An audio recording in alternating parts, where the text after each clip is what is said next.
I want you to live the dream, because I'm not living the dream because I'm special. I'm living the dream because I was obedient to the call of the dream. So I want you to leave here today thinking about what is the dream for you. What is God's dream for you?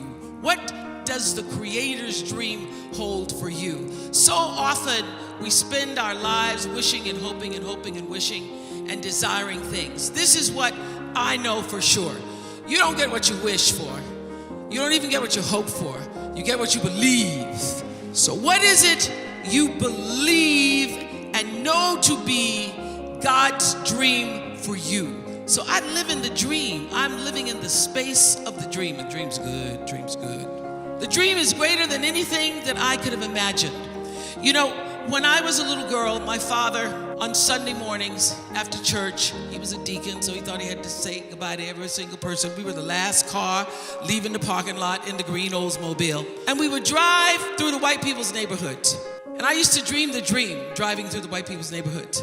We'd drive through the white people's neighborhoods and you'd see their fancy houses. Some of them had gates, but all of them had trees. When I get rich, I'm gonna get me some trees. I'm not just gonna get me, everybody wanna get cars and pocketbooks and shoes, but I want me some trees.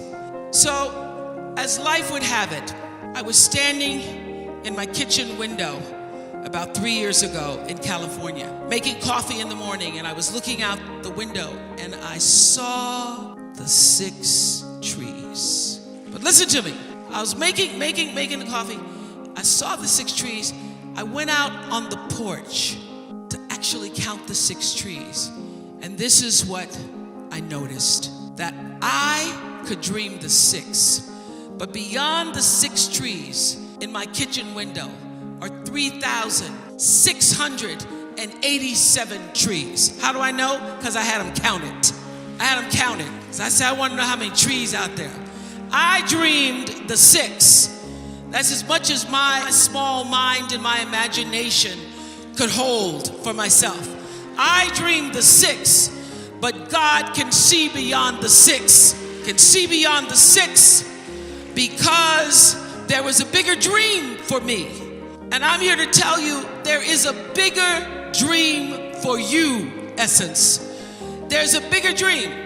And so the key, the secret, the magic is to surrender to God's dream for you.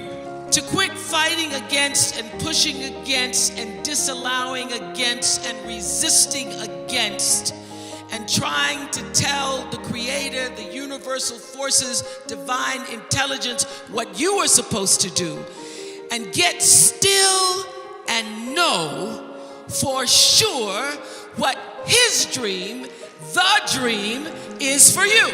I am the master of my fate. I am the captain of my soul.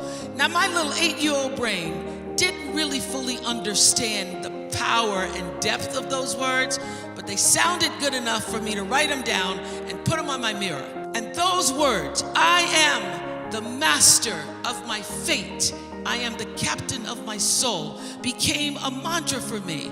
What it said is, I am responsible for the choices that I make in my life. I am responsible. So obviously I grew up and was better able to articulate what those words really mean. And I discovered in physics class, those of you who remember physics, the third law of motion. You remember what that is? The third law of motion in physics says, for every action, it's called Newton's law, and it says for every action, there is an equal and opposite reaction. So what does that mean? That means everything that you are putting out into the world, every action, bam, there is an equal and opposite reaction. It means no matter what you do, the energy of what you do, what you say, and most important, the energy of who you are is going out into the world, into your home, into your relationships, and that energy is always coming back to you.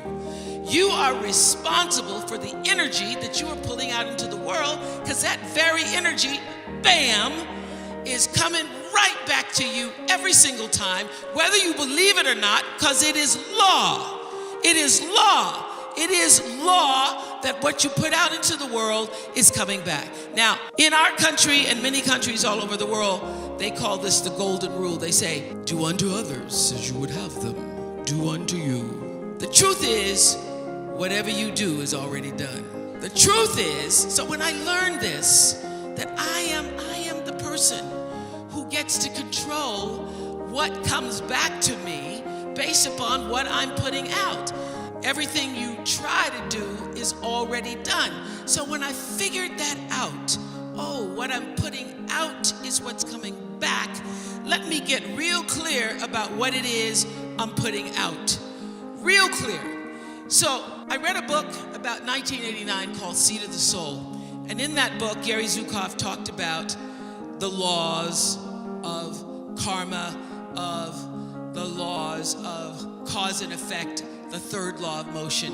And in that book, he talked about how your intention is always one with the law. Meaning, before you even think about a thing, you have an intention for the thing. And that the intention is going to determine the outcome. That's why the same people can go to the same church service and somebody walk down the aisle just to be seen to put some money in the church, and somebody else who just goes and just has a little bit to offer. The intention with which you give, the intention with which you serve determines the outcome. So when I figured that out, I went, whoa. I changed everything I did on my show.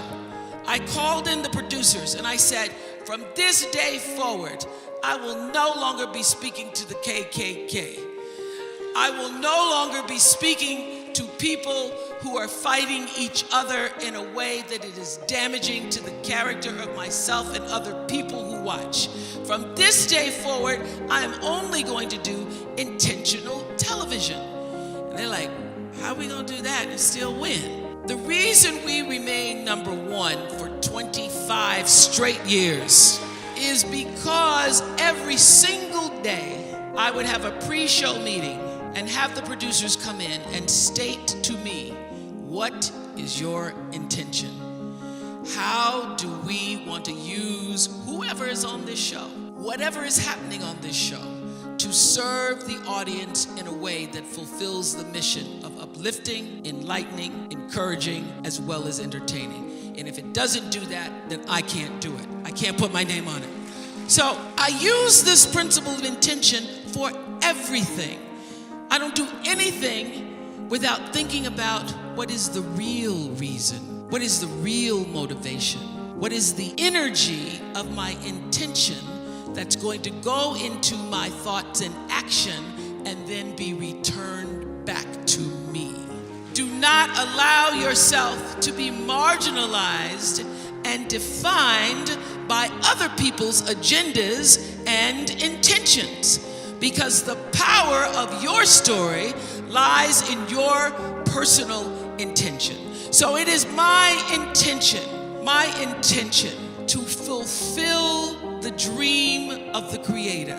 It is my intention to live to the highest calling and be pressed to the mark of the highest calling that I have come to do.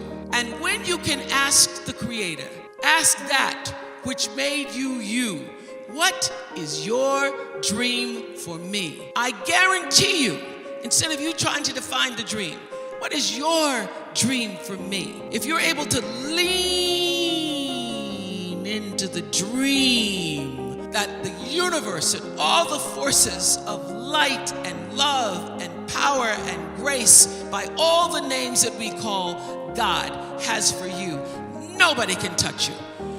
Nobody can touch you.